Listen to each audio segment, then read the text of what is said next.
Brother, எந்த பின்னணியுமே இல்லைன்னு நீங்க பயப்பட வேண்டிய அவசியம் இல்லை. நீங்க கலங்க வேண்டிய அவசியம் இல்லை. நீங்க எவ்வளவு ஆள் அடித்தளத்துல வேணா இருக்கலாம். நீங்க முடிஞ்சு போன நிலைமையில இருக்கலாம். இனி தூக்கி எடுக்கவே முடியாதுன்ற ஒரு சூழ்நிலையில நீங்க தள்ளப்பட்டிருக்கலாம். ஆனா நான் நம்புறேன், நீங்க முழங்கால் போடுங்க, நீங்க ஜெபம் பண்ணுங்க, நீங்க கர்த்தரிடத்துல வாங்க, நீங்க அவரை உறுதியாய் பற்றி பிடியுங்க.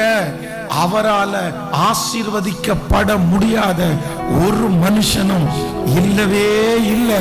இன்னைக்கு இருக்கிற நிலைமை உங்களுக்கு எப்பேற்பட்டதா இருந்தாலும் நான் நம்புகிறேன், ஒரு நாள் அநேகர் திரும்பி பார்க்கிற அளவிற்கு, அநேகர் ஆச்சரியப்படுற அளவிற்கு, அநேகர் ஏறிட்டு பார்க்கிற அளவிற்கு நம்முடைய தலையை நிமிர பண்ணுவது